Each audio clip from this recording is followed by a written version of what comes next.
ټولو ته د زړه د تله سلام کوم. السلام علیکم ورحمت الله وبرکاتو. ملګرو، د څه وخت لایو نه وم راغلی او بیا هم په سوشل میډیا باندې د ملګرو د ټولو پښتنو هلې ځلې وینو او حالات دا وي چې د ریاست لخوا هغه بدترین ظلم، هغه بدترین جبر چې له وخته نه کوي هغه شروع دی. موږ به دا ورته ویل چې د انګریز د دور نه په دې خاوره باندې د پښتنو که دوی سیاست کوي، د خپله خاوره چې دننه د خپل مسایل راپورته کوي، د هغې حل غواړي، بیا دا لوبه ورسره شروع وي. د دغې دپاره جدوجهد ضروري وي، خامخا وي. ملګرو، څه خبرې روانې وې چې پی ټي ایم خاموش یا په پی ټي ایم باندې که د دغې اثر پی ټي ایم خاموش کېدل یا پی ټي ایم خاموش کول، دا که د چا ارمان وي هم په دې دنیا دی پاتې دی. دا به دغسې ارمان پاتې کېږي، دا په هېڅ صورت باندې نه کمزوري کېدی شي، نه کېدی شي. ها، د حالاتو سره به کله ډېر زوره ورسي، کله به حکمت حملي کوي. او بیا ذاتي بیخي دا څه وخت یعنې هغو کارونو ته مونږ زیات زور ورکړو چې کوم خامخا به یوه ورځ مونږ کول. خپل تحریک به مونږ خامخا یوه ورځ منظم کوو. هغې دپاره زما څو ورځې بیخي د دغې دپاره استل چې صرف تنظیم پکې منظم کړم، دا ضروري وو. او بیا تحریک په بل اړخ باندې قانوني جنګ هم شروع دی، بس قانون په ذریعه سره. زمونږ ډېر ملګري چې بندیان شي، هغې دپاره چې څومره هم قانوني سیټپ وي هغه جوړول، دا هم زمونږ په مصرفیاتو کې شامل و. مزاحمت تحریک پښتون تحفظ مومنت یو مزاحمتي تحریک دی. دا به همیشه په مزاحمت کې وي. مزاحمت به د امن دپاره کوي، د سولې دپاره کوي، او د جنگ خلاف به کوي، د ظلم خلاف به کوي، د زیاتۍ خلاف به کوي. هغه جنګونه چې په هغې کې زموږ خاوره ته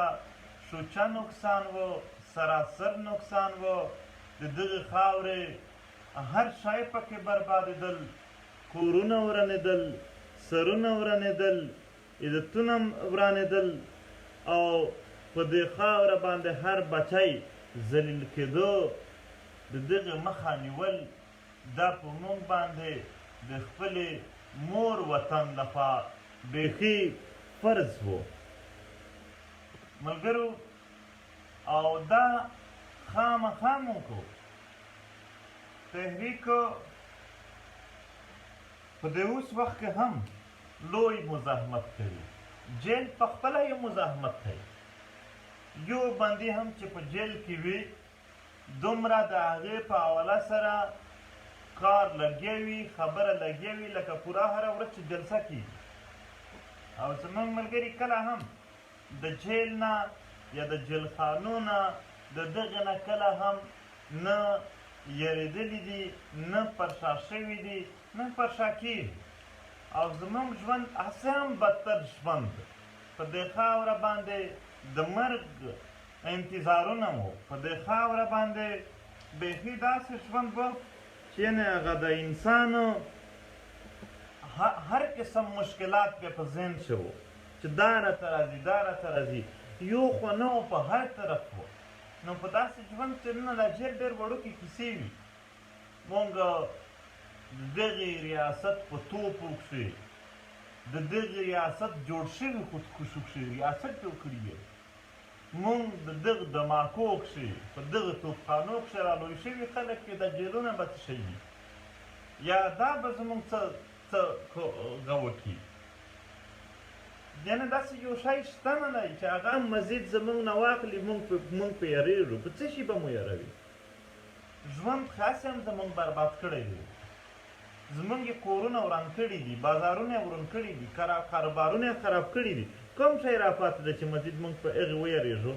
او که څوک پرې وی هم یېرېږي آیا هغه به بد شي زه داسې یو پوښتنه کوم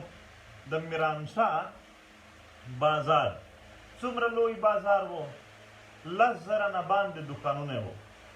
د دغې یو کاروباري که چېرته دا ویلي وي چې یاره زه خپل کاروبار کوم که طالبان ځورم چې که فوجیان زما د دې سره کار نشته دی آیا د کاروبار هلته محفوظ شو نه شو محفوظه خو ړنګ شول دوم ځل یې 700 دوکانونه جوړ کړي دي هره ورځ هغې تصویرونه راخلي او اپلوډ کوي یې چې مونږ خو سم کار کړی دی او ورور جانه تا د میرانشاه بازار لیدلی و هغه دې لیدلی و هم دا هم د بهر ملکونو نه د 700 دوکانونو فنډ راواخلې او دلته 700 پې جوړ کړي او په هغې باندې هم خلکو ته پې غرونه ورکوي دلته د خاورې د دا 10,000 دوکانونو بازار د خاورې کړی دی خبره په دې پورې کوم چې یعنې که په دې باندې څوک ویرېږي بیا هم د هغې څوک بچ کېدل خو نشته دی په دا خاوره باندې دوی یو ګیم جوړ کړی و د پښتنو وژنه او په هغې باندې بیا پیسې اخیستل په هغې باندې ډالر اخیستل نن تاسو د یو نیم کال چې د تحریک راغی او دنیا ته یې ښکاره کړ چې موږ مظلوم یو زمونږ په خاوره چې کوم جنګ لګیا دی په هغې کې عام عوام نه د طالب او د فوجي په منځ کې یو داسې کیسه ده چې بیخي غوبل جوړ دی مړو پکې مونږ د دوی خپل داسې څه نشته او چې دې هم د هغې په بنیاد باندې ډېر څه حاصل کړي دي چې مونږ دا دعوا وکړله او بیا مو ثبوت پیش کړل چې زمونږ سره ظلم زیاتی لګیا دی زمونږ په خاوره د جنګ نه وي ولې د طالب فوجي زما په خاوره جنګ کوي بیا چې کله دغې جنګ طریقه وربند شوله څوک قرضه نه پې کوي معنا دلته چې 63 اربه ډالره خو نغد راغلي دي 15 اربه ډالره ټوټل په دې کې اخیستل شوي دي دا ټول د دغې جنګ په بنیاد باندې او هغه لګېدلي چېرته دي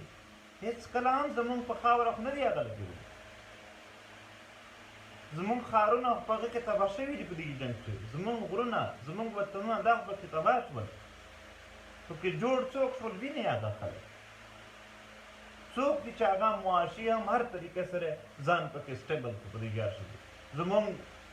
د وینو نه زموږ د غمونو نه زموږ د اوښکې نه ګټې د چا لاړل چا ته ورغللې ګټې ښکاره لیدل نه شي هغه ښکاره هغه لیدل شي چې مخشه به یې ریتې ګړي وو اوس هر یو صوبېدار یې هم په بیګو ګاډي کښې ګرځي چېرته به پخوا کښې د کرنل سره یوځي مونږ وایو ترقي کوه خدای دې دی چې زما په وینه کې مه کوه زما د خوند جمندې په اوښکو کې مه کوه زمونږ په ځورولو کې مه کوه بله لار پیدا کړه چېرته ته وایې بلا دشمنان مې دې لاړ شه هغو سره وکړه دا کار ته وایې انډیا کشمیر رانه نیولی دی هغه سره دا وکړه چې ته دلته زمونږ د عامو پښتنو د هغې په غږ باندې کوي او بیا انصاف کله ملویږي 1400 مشران زمونږ حلال شو سرونه یې ځینې کټ کړه د یو قاتل ریاست نه ونیو او بیا یا دا خو پرېږده د دغه قاتل چلو نامعلوم و ته ما ته وښیه روانور خو معلوم و ټول پاکستان پې ګوا دی دنیا پې ګوا دی او ځینې خلک روانور د نقیب سره تړي نقیب صرف کیس نه و هلته 444 کیسونه 444 پښتانه یې مړه کړي وو صرف د نقیب کیسه خو هم نه وه دا خو هغه افریده یې چې وویشته دو اور یې ورپورې که بیخي دا خو د سلګونو پښتنو قاتل و انصاف ملویږي پکې زمونږ په خاوره باندې خو چې څوک 2 کسان صرف لاس سره واچوي هم پولیس یې 3 ورځې په جیل کې ساتي دغې مړې کړي دي دی جیل ته نه لاړو او نن یې ضمانت هم پکې وشو تحریک انصاف نه خو موږ دا امید نه و چې هغه به روانور ته ضمانتونه ورکوي او هر څوک به د خپل غه دپاره نیول شي خدای به نه شي او هغو نه تحریک انصاف نه چې ګیله کوي هم کنځل درته کوي او بس یو خپل ماحول جوړ کړی. موږ خو ګیله نشو ځنې کولی، بېخي دې ګیله ته نه کوي. په هر ځای کې به دوی هغه یو ټول نه یادوم، خو چې کوم یې په سوشل میډیا پرېښي دي خو صرف د پښتنو خلاف، د پښتنو د تحریک خلاف هغه یو هغه کوي څه نومیږي معنی نامه درشي څه ویرک ته کتل هغه دغه کوي. صرف کار یې صرف دغه دی چې بس دلته یو د دغې مظلومانو پسې څه خبرې ولیکه راځي بلې هغه روانور هم پکې نه یعنې انصاف په بل خوند. طاهر داوړ شهید شو، اسلام آباد نه وړي تر افغانستان هم پورې رسي. ریاست ډېر خپل سوالونه وکړل چې ولې هغه ځای ته ورسېدو. آیا تر اوسه پورې ریاست تحقیقات ولې نه کوي چې صرف سوال کوي؟ ستا سره خو پاور دی، ستا سره خو هر شی، ته تحقیقات ولې نه کوې؟ تحقیقاتي کمیټې یې جوړه کړله چې دا به ارجنټ ریپورټ راوړي. ارجنټ ریپورټ 3 میاشتې ووتلې نه راغی، که نه زیات ټایم وشو. یعنې دلته انصاف هم نه درکوي. نو د دغې دپاره خامخا په مونږ باندې یعنې په دې ماحول کې د خپل وطن دپاره د مظلومو پښتنو دپاره خامخا مزاحمت په هر قیمت کوو. کله هم په دې باندې خاموش نشو پاتې کېدلی. ملګرو تاسو ته وایم کله هم چې په دې شک چې را نه شئ چې تحریک خاموش شي، دا خبرې بیخي یعنې د ذهن نه وباسئ. تیاري بل شی دی. د تیارې دپاره سړی کله کله لګیا وي چې دا مطلب نه دی چې خاموش شو یا دی په تیاري کې مصروف وي لایو نشي راتللی. دغه دا مطلب نه دی چې هغه خاموش شو. هغه مطلب دا دی چې لا هم مصروف شو، لا هم دی تکړه شو. دی زموږ ډېر ملګري جیلونو ته واچوي، بیا چې عدالت ته کیسه راشي او واقع جج وویني، ډېر هم په ډېر ځایونو چې خو د ججان نه چوټې کوي. یعنې زموږ سره دا شوق پوره کوي د آرمي وال چې نو دوی ته سزا میلاو شي، دغې دپاره ججان هم چوټې کوي. چوټې خو مه کوه، صفا ووایه چې زه دا کیس نه اورم یا نه هغه کوم یا آیین نه فالو کوو. مونږ کم سے کم د نور د بل چا کیس خو بهر کې په هغه ورځ په غیر حاضري کوي. هسې هم د ریاست په کوم طرف روان دی چې تاسو د پوره عدالتونو چوټې کوئ هم ورته. دا دروغجن اف آی آرونو دوی خپل ډیفنس نشي کړلی، منډې وهي. زه چیلنج در کوم چیلنج. یو هم زموږ ملګری چې په جیل کې وي او د ده کیس چې راشي عدالت ته، نو هر ځل به چې کوم پولیس افیسر د دوی ډیټیل وي هغه به غرازر وي، دی به مخالف به غرازر وي، ځکه چې د سره په لاس کې څه وینه د دروغو نه علاوه د سره هېڅ نه وي چې راوړي. نو ناست وي بس راځي نه چې دغسې به دا کیس به لږ اوږد شي، لږ به زیات جیل وکړي. د دغې دپاره صرف لګي. بیا چې کله ډیټیل راوړي جج یې وویني نو هغه هم په خندا شي چې دا یعنې کومه طریقه ده، آخر کوم لیول دی دا. همیشه یې دا خواهش ولرئ. د بندیانو په هکله باندې بیا هم زموږ کوششونه تر اوسه پرې جاري دي چې یو ځل عدالت ته جج ته کیسه راشي. تقریبا زموږ ډېر بندیان راخلاص شول، ډېر جنیان راخلاص شول. څه پاتې دي هغې دپاره هم قانوني لار زموږ شروع ده. په علي او په محسن باندې هغه یو اف آی آر خو چې کوم اول د خړ کمر یې وکړ، د هغه هېڅ ایویډنس نه و، نو هغه یې پرېښودو، بل یې پرې وکړو. بل یې کوم پرې وکړو؟ هغه یې پرې کړی دی چې دوی په جیل کې وي او هلته حمله شوې ده په فوج، دوی هغه اف آی آر په علي او په محسن وکړ. نو په هغې کې هم څه نشته دی، هېڅ په هغه کې هم دلیل، ثبوت، ګواه هېڅ نشته دی، بس صرف هغه دروغ. نو د دغې په بنیاد باندې هغې به هم دی به تر څو پورې ځنډوي دا کیسه، تر څو به جج نه وي یا تر څو به وایي چې کوم د فوج لخوا وکیل دی یا څوک دی هغه نه دی راغلی یا د هغې کیس والا نه دی راغلی. دا به تر څو پوره کوي، خو یوه ورځ خو به یې راوړي، دنیا خو به ویني، هېڅ به نه وي ورسره. دا کیسونه هم ډېر وړوکي دي، دومره نه دي. دا به هم راشي، خو د خړ کمر واقعه خو موږ بیا هم نه پرېږدو. د خړ کمر واقعې په حواله سره په دلیل خبره سره کوو چې عقل یې مني، انسانیت یې مني، په هغه خبره ورسره موږ ورته تحقیقات وکړه چې په چا اف آی آر جوړېږي چې په هغه و تحقیقات ته منډه څوک وایي هیومن رایټس کمیشن چې کوم د پاکستان دی هغه راتلل د علاقه یې صرف لیدل غوښتل هغه یې بند کړه دا د رڼا نه یریږي دا د رښتیا نه یریږي رښتیا دوی نه راستل غواړي د دغه نه یره ده د هغه رڼا نه یریږي د علم د پوهې نه یریږي دغو عوام ته دوکه په ناپوهي ورکوي په دروغو یې ورکوي خو دا تقریبا اوس په دې کې ناکام دي دوی به واقعي هغه کار ته راځي چې کوم د دوی دی دا چې کوم ایکسټرا شروع کړي دي عوام ته چې زیات ځنې تکلیف دی دا به دوی پرېږدي دا بیخي ګرنټډ ده او بیا د پراډکشن آرډر په حواله سره ته ګوره پراډکشن آرډر د هر د قومي اسمبلي ممبر آئیني حق یې دی او دا داسې حق دی چې په دا کې سپیکر چې کوم وي هغه به بیخي تپوس نه کوي د چا نه خپل یې جاري کولی شي بغیر د چا د تپوس نه خو هغه بیا هم دا دوی وایي وزیر قانون دا وویل زه په قرآن شریف قسم ورکوم چې دا وزیر قانون نه دا د جی ایچ کیو آرډر دی نو چې یو ځل پارلمان دومره یعنې ښکاره لیده شي پارلمان مخامخ لیده شي چې پارلمان دومره اعلان دی راوستی دی چې یو پراډکشن آرډر نشي جاري کولی دغو خلکو ته خلکو نمایندګي ورکړې ده چې ته ورشه زما نمایندګي وکړه او څه شی آئیني جمهوري چې جمهوري شوه ته دومره یې چې جمهوري چې ستا سره اختیار ته چې هغه استعمالولی هم نه شي نو چې که عوام راوستی وي خو عوام خو په تا دا پریشر نه دی راوستی که بل چا راوستی هغه وښایي چې ما زه پلانکي راوستی یم هغې راباندې پریشر دی چې یا به د بیا نه راولم یا به د هغه یا به د هغه او بیا هغې دپاره لیټ کېدل اخري سپیکر وایي چې یعنې دا نشي جاري کېدلی هېڅ ریزن یې نه وښایي او هغه شعر چا په دروغو وخوړه که شعر دنیا هغه وکړه چې حیا نه کېده او دوی په دې باندې دا عهده به څه شی عهده وي چې زه د انسانانو حقوق په شرط کوي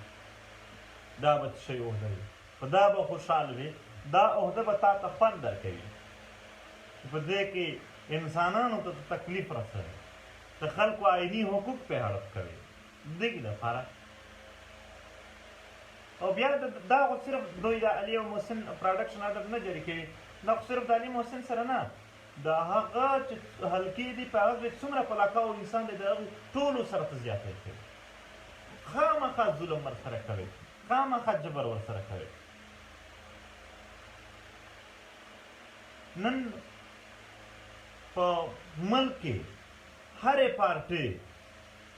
پارټۍ وویل چې تحقیقات ته وشي هرې پارټۍ وویل چې پراډکشن آرډر دی څوک به ښه وي څوک به بد وي خو کم سے کم په دې وینو باندې ښه زړه بد شو د عامو قبایلو او د پښتنو وینې د نه تویېږي چې توی دي تحقیقات یې وکړه دومره خو ټولو وویل خو دا ځینې ځینې رنډ شول هېڅ کردار نه ده کوي بلکې منفي یې ادا کوي او د دغې په موږ باندې اثرات څه دي دا به درته وښیم د دغه ټولو حالات د څومره ظلم او جبر زموږ سره روان دی په والله په دې باندې زموږ نه یو ملګری هم پرشا شوی نه دی یو ملګري هم حوصله کمه شوې نه ده د ایمان سره چې نورې هم حوصلې مضبوطې دي نورې هم جذبې زیاتې دي او زموږ په عام اولس کې ملګرتیا نوره هم زیاته شوې ده عام اولس نه اوس غیر قومونه چې کوم په پاکستان کې دي هغه هم وایي چې زیاتی روان دی دا د دغې ظلم او جبر په بنیاد باندې د دوی نه نفرت زیات شوی دی او زموږ حمایت زیات شوی دی موږ د نفرت او د حمایت په کیسه کې نه ځو خو دوی ځان ته څه کولی یعنې موږ نه وایو چې د دوی نه د نفرت وي ښه کارونه د وکړي چې د دوی سره مینه وي دا نه کېږي په دا باندې دوی ریاست یا فوج په دې چلوي چې 4,000 5,000 کسان په پیسو ونڅه هغه د تا ته ټرینډ چلوي هغه د تا ته سوشل میډیا چلوي پیډ په ایمان سره یو کس ته دوی پیډ دی پیسې ورکوي چې په دې سوشل میډیا چلاوي او هغه بیا بس سر وي دروغو ته فاټا یې په عمر لیدلې نه وي هغه هغه وزیرستان یا نورې علاقې په عمر نه وي لیدلي، ډېر خو پکې داسې چې د سره پښتونخوا نه وي لیدلي. د هغه ځای نه به دلته د پښتونخوا په شوچه بچو باندې دعوت دی لري چې د پښتونخوا سره دا نه دی یو ښه ده، او دی چې هلته ناستی په اسلام آباد او پنډې کې وایي زه یم. دا عقل مني، دا دلیل مني، دا منطق مني. خیر په دې دروغو خو ټول خبر دي، خو بیا هم په دغه حالاتو په تحریک باندې اثرات نور تحریک ځنې مضبوط شوی دی، دغونه نور ملګري مضبوط شوي دي، نور د دوی حوصلې مضبوطه شوي دي. هېڅکله داسې په خپلو ملګرو باندې مو ژوندونه ډېر ودرېدل چې دوی بې ګناه خلک شهید کړ. او بیا د نعت وزیرستان دغې عوام ته ټول پښتون قام سلام کوو چې په روژه کښې په ګرمي کښې د خپل حقوق دپاره چې دوی درنه کوله، په هغه پورې فوج دوی ووژل، شهیدان یې کړل، زخمیان یې کړل، کرپ یې پرې ولګوله. د عیده ورځې په دنیا خوښۍ لمانځلې، او دوی ته په کور کښې زخمیان پراته وو، اوښکې یې تویېدلې. د پښتنو مندیو په نارت وزیرستان کې اوښکې تویېدلې، او په نورو علاقو کې ګډا او ډمسونه په دنیا کې د عیده خوښۍ وې. چا دلته پښتنو زمونږ هغه صحابي ملګري وي، هغې هم دا خو پرېږده نارت وزیرستان ټول پښتانه ورسره غمجن دي، هغې هم ما ته یو ملګري کار کړی چې زمونږ په ټول کور کې چا عیده ته کپړې نه دي کړي. پښتانه په درد لګیا وو، په غم د چا د وجې، او ودې دردول. او بیا هغه نارت وزیرستان خلکو ته دوی پیسې راوړې، کرپ یې پرې ولګوله. په هغه کرپ یې کې کسان ورته راوستل چې پیسې درکوو، په اعلان نه به هم زیاتې درکو، کرپ یې به در نه لرې کو. یو کار وکئ چې یو دروغجنه ویډیو راته وکئ زمونږ په خپله باندې چې مونږ څه وایو هغه دورې څه به وایو، هغه ورته چې دا به ووایې چې حمله په فوج باندې مونږ وکړله، علي وزیر محسن راته وویل چې داسې وکئ، مونږ تیږې پرې وکړلې، هغې بیا په منځ کې فایرینګ وکړو. دا کار شو. هغه ورته چې دروغ څه دي؟ دروغ او د دغې وطن سره بېننګي او دا بېغیرتوب دا ستا په ذهن کې موجود دی، زمونږ په ذهن کې دا نشته دی. نه په پیسې خرڅ شول، نه یې هغه په تکلیفونو باندې، په دردونو باندې پر شا کړل د خپل موقف نه. هغه اوس هم دوی تر اوسه پورې لا کرفي پرې لګوي، او اوس هم لا په خپل ننګ ورته ولاړ. او دا تحریک زر کاله چې تیر شي هم د خړ کمر واقعه به نه کړي. د واڼه شهیدان دا نه پرېږدي بغیر انصافه، دا ارماندوني نه پرېږدي. دا په نور وطنونو کې زموږ پښتانه یې ودرډول، دا نه معاف کوي، په هېڅ صورت یې نه معاف کوي، په قسم سره چې نه یې معاف کوي. دغه انصاف ته د ریاست راکړي، په والله د دنیا هر ځای ټکوم، هر ځای دروازه ټکوم، په انصاف غواړو. مونږ ته وایي بهر ملکونو کې احتجاج کوي، مجبور یو، کیسه مو نه اوري دلته څوک. احتجاج چې وکړي هم په هغې FIR ونه کوي، نو مونږ به بهر نه کوو. چیرې لاړ شو؟ د ځمکې په مخ مو نه پرېږدي بیخي. او بیا ملګرو حوصلې بیخي مضبوطې ساتئ. دا خو پرېږده چې ډېر هم زور استعمالوي هم د خپل موقف نه، د خوږ وطن نه، د پښتو نه، په دې پورې به مو غېږې بدلې وي، غاړې مو بدلې وي، مونږ به د دغه نه پر شا نه ځو. ویې هم کتل، نور دی هم وګوري چې زمونږ ملګري یې جیلونو کې بند کړل، تشددونه یې د یو نیم کال پرې کړي دي، لارې بندې کړي دي، بیا هم یو کس هم دوی پر شا نه یې پر شا کولی شي. ظلم، جبر، دا کله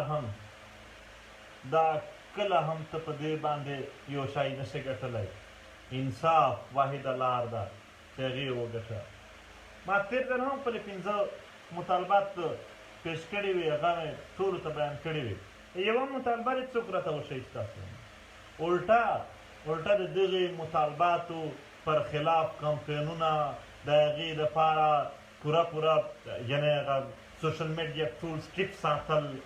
دغه کارونه شروع کړي دي دوی خو دا انتظام کړی دی چې څنګه یې مړه کړو پښتانه او دوی وایي چې که تحریک به ختم کړو او بیا به د پښتنو سره هغه لوبه شروع کړو او بیا به ډالر او یو شی بل شی او دا ټول راشي یاره که په موږ کې یو ملګری هم زموږ پاتې وي یو پښتون هم پاتې وي او والله د پښتنو په خاوره باندې جنګ د طالب او فوجي دا موږ نه برداشت کوو نه یې منو خپل طالب موږ یې پیژنو دلته یې په علاقه کښې ښکاره ګرځوې دروې غواړه په جي ایچ یو کښې در سره وپنډول زما د علاقې نه یې لرې کړه مزید دغې شي باندې به تر څو پورې خلک غلطوي دلته په دې خاوره باندې هر قسم ناخوښې پېښې په چا باندې هم چې فایرینګ وي دا زموږ په امن باندې فایرینګ دی موږ په خپله خاوره باندې نه غواړو چې جنګ موږ نه غواړو چې دلته څوک مري امن غواړو د دغې امن چابې د ریاست پاکستان په لاس کې ده دا ده شروع کړی دی دا ده جوړ کړی دی دا ده یې ختم کولی شي نن هم چې وغواړي پوره یې ختم کولی شي د ده په لاس کې دي موږ به دنیا ته نه خو دغه پاکستان خلق ته راشي چې ګواه ورته پیدا کړو مخامخ یې ورته کښېنو چې دا وګوره دا حالات چې دلته دغه طالبانو فوجیان یو ځای ګرځي په دې باندې نشي خاصله چې دی پروپیګنډا شروع کړي او پروپیګنډا زموږ باندې یعنې نور ورسره مضبوط شوي پروپیګنډا موږ باندې داسې نه دي کړي چې پروپیګنډا نه څوک یېرېدلي دي یا پر شا شوي څومره دروغ دي وویل څومره پروپیګنډې دې وکړلې آیا تحریک په هغې باندې چا یو کس ځنې بهر شو یو کس ځنې پر شا شو نشي کېدلی نشي د رښتیاو مقابله ریاست په دروغو کوي دا ممکنه نه ده د یو تا سره خو زور دی طاقت دی ادارې غونډې ستا په لاس کې بیا چې دغه فول پاور استعمال کوي بیا هم د رښتیاو مخه پوره نشي نیولی او بیا ملګرو انتخابات په فاټا کې را روان دي د پی ټي ایم لخوا هېڅوک نه دي درېدلي نه پی ټي ایم چاته ټکټ ورکړی دی نه پی ټي ایم چاته انتخابي نشان ورکړی دی دا د هر چا خپله مرضي ده آئیني او قانوني حق یې دی چې چاته ووټ ورکوي هغه ته دی ورکړي نه دی پی ټي ایم په حواله سره د چا مخالفت کې نه دی حمایت نو باقي د راتلونکي دپاره انشاءالله راتلونکي وخت چې څه وخت هم موږ خپله تیاري برابره موږ به خامخا یو غټ قدم اخلو پر امن ځکه چې زموږ سره زیاتی دوی ډېر په جبر او په ظلم کوي او خامخا کوي په داسې حالات کې چې موږ څه کړي هم نه وي او دوی هغه غلط بلط الزامونه لګوي موږ به دنیا ته ټولو انسانانو ته ثابتوو چې موږ هېڅکله بد امني نه غواړو موږ پر امن یو موږ ته د ژوند حق راکړي د ژوند حق په پښتونخوا کښې چاته هم نشته دلته هېڅوک په پښتونخوا کښې نشي راته پورته کېدلی چې زه محفوظ یم هر کله حملې یا ټارګېټ کیلینګ یا بل یا بل یا بل په دې کښې خلک لګیا وي روان وي هره ورځ کېږي ده پرون هم په پېښور کې د پېښور د ایم پي صدر سرتاج خان دغه نامعلومو ووژل ټوله پښتونخوا نامعلومو را برباده کړله تر اوسه پورې نامعلوم چا معلوم نه او چې دا خبره وکړي چې ټروت اینډ ریکنسیلیشن کمیشن جوړ کړه چې نامعلوم پکې معلوم شي داسې غوسه کوي د پاکستان خفیه ادارې فوج چې په سر یې درکېږي وایي د نامعلوم د معلومولو کوشش مه کوه ولې زنګاړه کښې هم ساوت وزیرستان کې څه واقعات شوي خو دوی خلک بیا دومره جبر او زور یې پرې کړی و چې خلکو یو بیان نه ورکول چې موږ سره څه شوي دي څه نه شي ملګرو خپله وسلې مضبوطې ساتئ خپل چې کومه چاته هم زما لخوا هر ځای ته خپل پیغام ځي د کار کوو هغه د هغې مطابق خپل کار کوئ هر کله پر امن اوسئ هر کله رښتوني اوسئ او هر کله د خپل تحریک تابعدار اوسئ حوصله مضبوط لارئ هیڅ کله هم که دار راځي که زندان راځي که مرګ راځي زموږ د خولې نه به د پښتونخوا آواز راځي په دې خاوره باندې امن مستحکم امن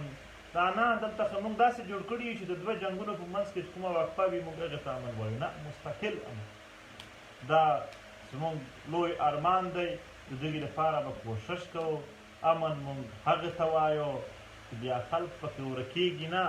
بیا د چا مندې نه ژاړي ایکسټرا جوډیشل کلینګ پکې نه وي چې زموږ خویندې مندې په خپلو ورونو باندې په زامنو باندې اوښکې تویوي امن هغې ته وایو چې لنډ ماینز نه وي چې هلته د یو غریب زوی یوه ماشومه لور چې هغه ګډې وچیلې پاوي او په لاره کې بم ورخلاصېږي امن موږ هغې ته وایو زموږ د سپین ږیرو زموږ د ځوانانو زموږ د ښځو په چیک پوسټونو باندې ضلالت نه کېږي امن موږ دې ته وایو د پښتونخوا د خاورې څومره وسایل دي څومره څه یې ځینې نیولي دي سکورونه کالجونه دي که دغه ټوله فایده دوی ته خپله وي دغې لپاره به زموږ جدوجہد ہمیشہ جاری ہوئی آخر میں اردو میں تھوڑی سی بات کروں گا اگرچہ پشتو میں بہت تفصیل کے ساتھ میں نے بات کی کہ یہ حالات کیا ہیں اور کس طرف جا رہے ہیں اور اس حوالے سے ہمارا نقطہ نظر کیا ہے اور ہم کیا کریں اس تفصیل سے تو ابھی نہیں بیان کر سکتے لیکن سمپل کہتا ہوں پی ٹی ایم خاموش نہیں بلکہ تیاری کر رہی منظم ہو رہا ہے بغیر منظم طریقے سے کوئی بھی کام کامیاب نہیں ہوتا ہے ہم اپنے آپ کو مضبوط طریقے سے منظم کریں گے اور قانونی راستے سے آئین کے راستے سے اپنے حقوق کے لیے ہمیشہ جدوجہد کریں گے ہم اس حوالے سے کہ جھوٹے ایف آئی آر کی بنیاد پر ہمارے بہت سارے دوستوں کو اریسٹ کر دیا گیا ہے ہم نے آج تک ان کے لیے قانون اور آئین کے ذریعے وکیل کے ذریعے دلیل کے ذریعے ثبوت کے ذریعے ان کے رہا کیا ہے ان کے لیے کوششیں کر رہے ہیں اور پروڈکشن آرڈر جو ہر ایک ممبر آف نیشنل اسمبلی کا آئینی حق ہے کہ ان کے جاری ہوتے ہیں اور اس میں اسپیکر کو کسی سے پوچھنے کی کوئی وہ نہیں ہوتی ہے مگر پھر بھی پروڈکشن آرڈر جے کیو کے کہنے پر قومی اسمبلی میں جو مقتدر پارٹی ہے وہ نہیں جاری کرتی ہے اسپیکر اس کو نہیں جاری کرتے ہیں اسد کے سر وہ شاید اس کو ایسا ہی عہدہ پسند ہے جس میں وہ لوگوں کو ان کے آئینی حقوق سے دور رکھے ہڑپ کرے ان کے آئینی حقوق عام عوام کے جو نمائندے ہیں ان کے ساتھ چیک کرے اور عام عوام کی مشکلات میں اضافے کا سبب بنے ان کو اگر ایسا عہدہ ان کی خواہش تھی تو وہ شاید صحیح نشانے پر گیا ہے اور یہ تو صرف دو بندوں کی نہیں بلکہ وہ سارے عوام کی سخت زیادتی ہے ناانصافی ہے جو اس کے حلقے کی ہیں اس حوالے سے تمام سیاسی پارٹیوں نے چاہے وہ جو بھی پارٹی ہو انہوں نے مطالبے بھی کیے انہوں نے یہ بھی کہا کہ خڑکا مرواتی کی تحقیقات ہو جائیں ہر ایک نے انسانیت کے بنیاد پر یعنی اچھے برے ہر جگہ ہوتے ہیں ہر کسی سے ہوتے لیکن سارے پارٹیوں نے انسانیت کی بنیاد پر اتنا تو کر دیا کہ یہ کر دیا کہ یار تحقیقات ہو جائے پروڈکشن آرڈر جاری ہو مگر پھر بھی اسپیکر نے نہیں مانا اور وہ کیوں نہیں مانتے ہمیں پتہ اور ہمیں کم سے کم امید تھی کہ ہر کچھ ہو جائے شاید ہمارے خلاف بھی حکومت استعمال ہو جائے مگر یہ امید نہیں تھی کہ وہ ان کے دور میں راونور کو چوٹ ملی یہاں تو کہا جا رہا تھا کہ یہ زرداری کا بچہ ہے کیا کہا تھا کچھ بہادر بچہ مگر حالات بتا رہے ہیں کہ یہ کسی اور کا بہادر ہے کیونکہ اب وہ خود جیل میں ہے زرزالی، پھر راونور کیوں نہیں، ان کا آج ضمانت دی گئی، کیوں اس طرح کر رہے ہیں کہ ایک ایسے بندوں کو جس نے 444 لوگوں کو ایکسٹرا جوڈیشلی کیل کیا ہے، یعنی ہم پشتونوں کو ایک بھی واقعے میں انصاف نہیں ملا ہے. 1400 ہمارے مشران شہید ہو گئے پاٹا کے، ان میں سے کسی ایک کا بھی ریاست نے قاتل نہ ڈھونڈا اور نہ اس کو پکڑا. وہ تو نامعلوم افراد تھے. یہ جو معلوم ہے جن پر فرد جرم بھی عائد ہو چکے ہیں، قاتل لوگوں کو یہ لوگ جیل میں نہیں ڈالتے، ایک دن کے لیے بھی نہیں ڈالتے، لیکن جو لوگ امن کی بات کر رہے ہیں ان کو پھر ڈالتے ہیں جیلوں میں. جھوٹے FIR میں بھی کاٹ کے ان کو ڈالتے. میں نے پہلے بھی یہی کہا تھا کہ یہاں مسئلہ یہ ہے کہ آپ آئین کا کتنا بھی وفادار ہو اور امن ہو، آئین کا یعنی آئین کی پاسداری کرتے ہو، قانون اور آئین، آپ نے کوئی جرم بھی نہیں کیا ہے، پھر بھی اگر آپ فوج کے، پاکستانی فوج کے جو غلطیاں ہیں، اگر اس طرف آپ نے انگلی اٹھائی کہ یہ غلطیاں یا ان غلطیوں سے مجھے تکلیف ہے، تو پھر آپ چاہے جتنا بھی قانون اور آئین کی پاسداری کرے، چاہے آپ جتنا بھی اچھا انسان ہو، پھر بھی یہ آپ کو نہیں چھوڑیں گے. یہاں قانون اور آئین کا احترام نہیں، فوج کی غلطیوں کا احترام کرو گے. آپ اگر پھر قاتل بھی ہو، بدتخور بھی، جو بھی ہو، پھر وہ آپ کے قانون اور آئین آپ کو کچھ نہیں کہہ سکے. چاہے آپ راونور کیوں نہ ہو، پھر بھی آپ کو کوئی کچھ نہیں کہہ سکتا ہے اگر آپ اس فوج کو وفادار، ان کے غلطیوں کو آپ بھی ان کے ساتھ ان میں شامل ہوتے. اگر آپ انصاف کی بات کرتے ہو، یعنی ہمیں کوئی سمجھائیں کہ یہاں پر اس طریقے سے انصاف مانگا جا سکتا ہے، ہم اسی طریقے سے مانگیں گے، مگر کیا ملے گا؟ یہی مسئلہ ہے. اور یہ جو حالات ہے جس میں ہمارے ساتھ ظلم اور زیادتی ہو رہی ہے، یہ اصل میں وہ ان کی خواہش تو ہوگی کہ تحریک شاید اس سے ختم ہو رہا ہے، تحریک اس سے مزید مضبوط ہو رہی ہے، تحریک اس کی وجہ سے بڑھ رہی ہے ان کی طرف، اس کی وجہ سے ہمارے ساتھ ہمدردی میں اضافہ ہو رہا ہے. ہو گیا ابھی کتنا اضافہ ہو، جتنا بھی یہ جبر ظلم اور جبر کریں گے، اتنا یہ لوگ عوامی سپورٹ کھوئیں گے، نہیں حاصل کر سکتے ہیں اس چیز جو یہ چاہتے ہیں. ایک ہی راستہ ہے، انصاف، عدل، آئین، وہ بھی جھوٹ پر مبنی نہیں کہ آپ جھوٹ پر مبنی، سچائی پر مبنی. سچائی حل ہے ان سب چیزوں کا، جتنے بھی مسائل ہے ان سب کا ایک ہی حل ہے، سچائی، بلا امتیاز سچائی، بلا امتیاز انصاف. اس طرح نہیں. آپ لوگ، میں نے یہ ویڈیو شاید بہت سارے علاقوں کے لوگ سنتے ہیں. میں نہیں کہتا ہوں کہ ہمیں کسی اور علاقے سے کوئی نفرت ہے، لیکن اتنا ضرور کہوں گا کہ ابھی ذیشان جو تھا سہیوال کا، ان کو جب مار دیا گیا تو ان کے لیے GIT بنائی گئی، تحقیقات ہو گئے، تحقیقات میں اس کے کچھ لنک تھے دہشت گردوں کے ساتھ، وہ بھی پائے گئے. پھر بھی انسانیت کے بنیاد پر ان کے فیملی کو وزیر اعظم کی طرف سے 3 کروڑ روپے بھی ملے.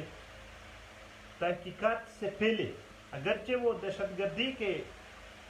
شک پر مارا گیا تھا، مگر چونکہ تحقیقات نہیں ہوئے تھے، اس لیے تحقیقات سے پہلے کسی نے اس کو دہشت گرد نہیں کہا. وزیر اعظم نے کہا کہ اس کے یعنی پوری رات میں سویا نہیں ہوں، سب نے ہمدردی ظاہر. ہم سوچتے ہیں اسی ملک میں تو ہم بھی رہتے ہیں. ارمان لونی بھی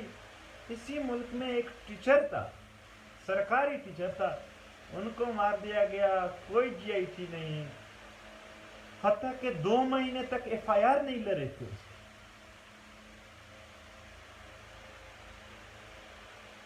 زینب کے قاتل کو ڈھونڈا، نہیں تھا معلوم تو اس کو ڈھونڈا اور پکڑا اور اس کو سزا سنائی. لیکن یہاں روانور تو معلوم تھا کہ قاتل ہے، معلوم قاتل کو کچھ نہیں. یعنی کیوں ہمارے ساتھ ایسا ہو رہا ہے؟ یہ ایک میں کس واقعے کی طرف مطلب جاؤں؟ ہزاروں کی واقعات تھے جس میں ہم نے یہاں پر آئین و قانون کو صرف ہمیں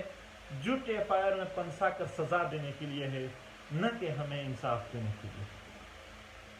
یہی آئین، اسی قانون کے ذریعے یہ جو مقتدر اصل میں مقتدر حلقہ ہے وہ اپنی حفاظت کرتے ہیں جھوٹے طور پر، اور جھوٹے حیثیت سے عام کو، اسپیشل پرسن کو اس کی وجہ سے اسی کے ذریعے سزا دیتے. یعنی آئین و قانون اس کے لیے ہے کہ اس کی وجہ سے، اس کے ذریعے ان لوگوں کو سزا دی جائے جو یہاں حق کی بات کرتے ہیں، انصاف مانگتے ہیں. آئیں قانون آئین ہے، میں اپنے آپ کو پھر جو بھی جرم میں نے کیا ہے مجھے سزا دے، مگر جو جرم جرنیل نے کیا اس کو سزا ملے گی. یا وہ مطلب یہ تو اپنے آپ کو خدا سے بھی بالاتر سمجھتے ہیں. یہ لوگ انسانوں کے زندگی اور موت کے فیصلے یہ لوگ کیوں سمجھتے ہیں کہ جیسے ان کے ہاتھ میں، یا اللہ کے ہاتھ میں، یا آپ کی بھول ہے. ہمارے دوستوں کے حوصلے مضبوط تھے، یہ کچھ فرق نہیں لا سکتے. ہمارے پاس کیا رہ گیا ہے جس کی وجہ سے ہم ڈریں؟ ہم ڈریں کس چیز پر؟ ہمارے گھر میں مارے ہیں، ہمارے اپنوں کو مارا ہے،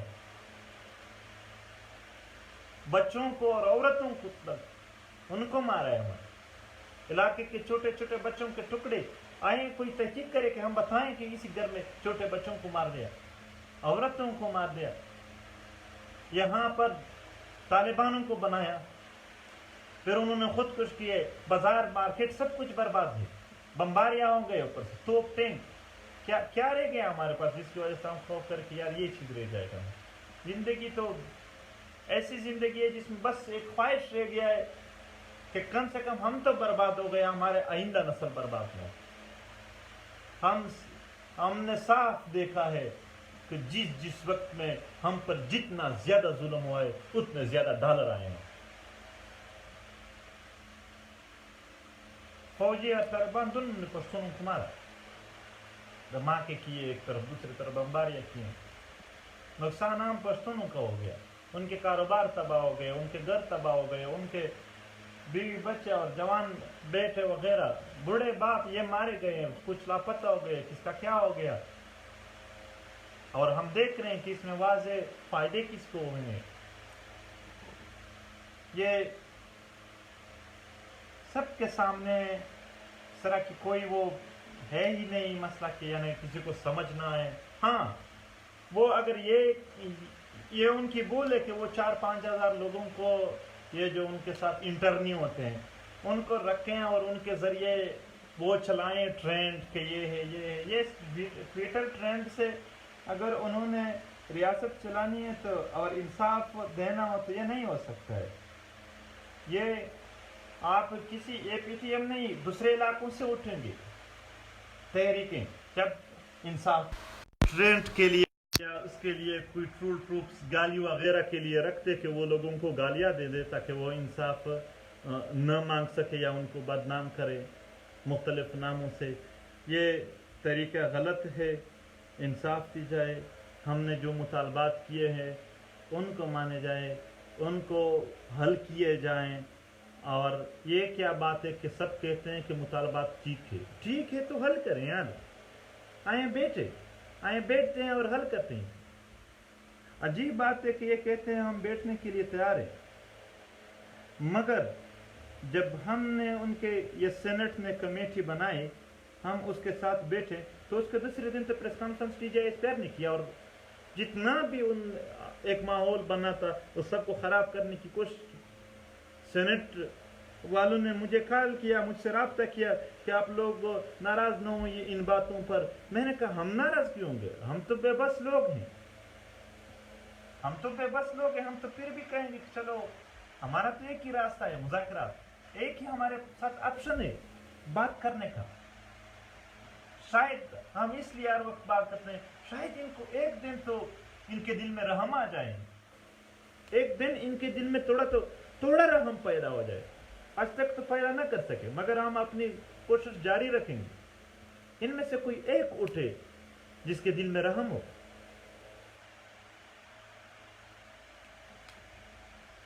अभी तक पश्तूनख्वा में, और ये जो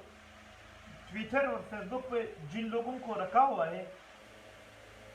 उनमें से अक्सरियत उनकी है जिसने फाटावर की पिकेसरी से देखी ही नहीं। वहां से बैठकर, पिंडी से बैठकर यहाँ पर एक जवान को जो पश्तूनख्वा का है उनको कहेगा कि तुम पश्तूनख्वा के साथ खदार हो बाखुदा, और वो जो बेटा है वहां पर वो खदार है। ये अकल दलील और किसी वजह से ना तस्लीम होता है, ना इस तरह के रवैयों से आप उनको अपना सकते हो और उनको मतलब कन्वेंस कर सकते हो। बहुत शुक्रिया। टोल द खुदाई पाक आबाद लरी, खुदाई मो खुशहाल लरा, दखी हौसले मुजगिदी लवड़ मुदी बेफिक्र शई दा फिक्र मल रही कचेरे तहरीक कमजोर इशो, कचेरे कसान कमजोर इशल, कचेरे लीडरशिप नस्ते दे हिच औकात मेरी दा खबर तहरीक मजबूत शवाई दे, ढेर मजबूत शवाई दे नूर हम इस कमजोरी शवाई दे खामोश नहीं तैयारी करो, तकड़ा वसे पायदार वसे हौसले मजबूत दरे द पश्तूनख्वा वतन दासे जोड़वल दी چې څنګه د حق کېږي چې په زور یې څه هم چا دننه نیولي دي، یا په زور چا جنګونه راوړي دي، یا په زور یې د دوی وسایل نیولي دي. دا به لرې کېږي. پښتونخوا د پښتنو ده، دا به پر امنه ساتو. د دې لپاره به کوششونه کوو. ملګرو حوصله چې کله هم کمزوري نه کې، یو ځل ارماندوني در یادوئ چې هغه لار چې په یو لاره ورسره روان ومه، د هغې نه به پر شا ځم، د هغې نه به مې زړه ماتېږي، هغې نه به مې وسله کیدی نه شي. د واڼه شهیدان در یادوئ، د خړ کمر شهیدان در یادوئ. هغه ملګري چې په یو څنګ سره روان وو، د یو نظریه، د یو سوچ سره، د هغو خپل ځای ته ځان ورسوو. زه اوس پر شا چیرې د نه تللی شم، یو قدم هم نه. هر هغه خبره کوئ په سوشل میډیا چې کومه حوصله زیاتوي، چې کومه حوصله زیاته ده. الریډي زه والله په دې باندې یاست ملګرو چې خبره وکړه په حوصله باندې، ما داسې ضرورت هم نه لري دومره. ما ته پته ده چې زموږ څوک ملګري دي یو ځل د هغې حوصلې اول نه جګې دي، دا به تر اخره پورې وي. خو بیا هم ما ویل چې که څوک داسې وي چې یو نیم پکې ځنې په پي ټي ایم سره دي، یو نیم دا وي چې اوس پوره نه وي څه کوي. نو او بیا په سوشل میډیا باندې سپیشل رښتیا ته ډېر فکر کوئ. تحقیق د یو خبر چې چلوئ، هر سړی د تحقیق کوي، د تحقیق والا خبره اپلوډ کوئ، بغیر تحقیق هېڅکله مه کوئ. دا د میرنشاه چې 3 ماشومان شهیدان شوي وو د کرفي د واجې د لود، هغه چې شهیدان شول نو هغه رښتیا خبر وو. یو څوک و فیکه روایت شوی وو، هغه لاندې د یو بل فوټو ورسره لګولی و، د هغه ځای فوټو نه، صرف د هغه بیا دوی رااخستی و، هغې نه بیا پروپیګنډا جوړوه. نو موږ به 100% موږ ملګري چې کوم بیا او که د دوی له خوا څوک داسې وي چې خامخا د پي ټي ایم په نامه یا ایډي جوړه یو ورځ کار کوي، هغه به کوي، خو خپل ملګري به د تحقیق او رښتیا دا دواړه به په لاس کې وشي. زموږ ګډ باور رښتیا دی، انصاف غوښتل دي، په خپل موقف ودرېدل، دا مو ونه شي. مننه.